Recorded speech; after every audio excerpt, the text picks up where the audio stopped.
भगवान थोड़े से बड़े हुए, जब यज्ञोपवीत संस्कार हुआ और विश्वामित्र वशिष्ठ जी के यहाँ पढ़ाई के लिए चारों भाई भेजे गए। चारों भाई पढ़कर के जब आए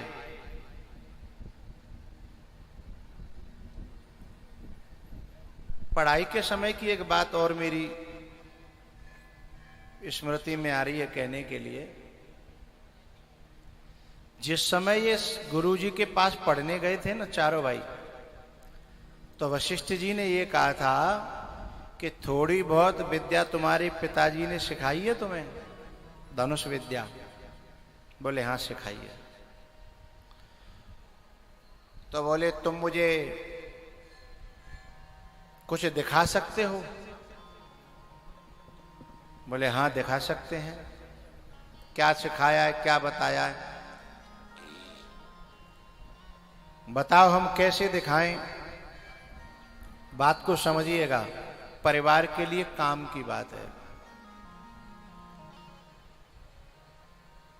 तो वशिष्ठ जी ने कहा कि एक काम करो, तुम चार भाई हो ना, दो एक तरफ हो जाओ, दो एक तरफ हो जाओ और आपस में बाणों को, धनुष बाण का युद्ध करके हमें दिखाओ कितनी कुशलता है तुम में।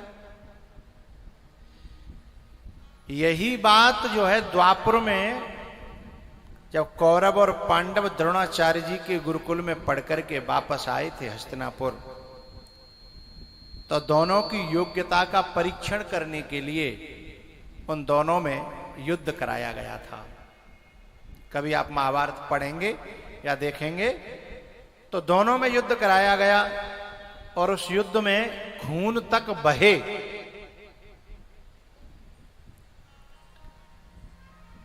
लेकिन जब वशिष्ठ जी ने जब इन चारों भाइयों से कहा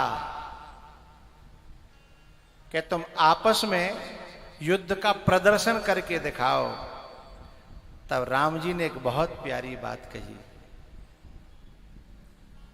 कि गुरुजी हमें युद्ध कला तो सिखलाई है पर अपनों के लिए नहीं। हमें युद्ध कला तो सिखलाई है अपनों के लिए नहीं, सज्जनों के लिए नहीं। हमारे सामने यदि कोई आताताई आएगा तो ही हमारा बाण धनुष पर चढ़ पाएगा, वैसे नहीं चढ़ पाएगा।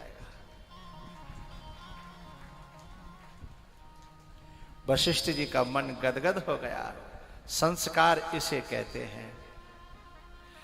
आज परिवारों में हम लोग बात बनाना सीख जाते हैं, न जाने क्या क्या सीख जाते हैं, और उस अपने सीखे हुए ज्ञान को अथवा बल को और जब अपनों पर प्रयोग करने लगते हैं तो फिर वहां रामायण नहीं होती, वहां महाभारत होता है।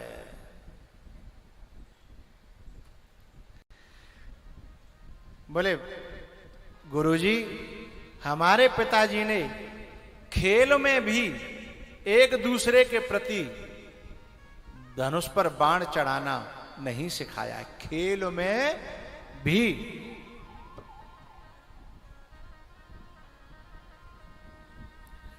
तब वशिष्ठ जी महाराज बहुत खुश हुए और उन्होंने कहा राम तुम सचमुच राम हो।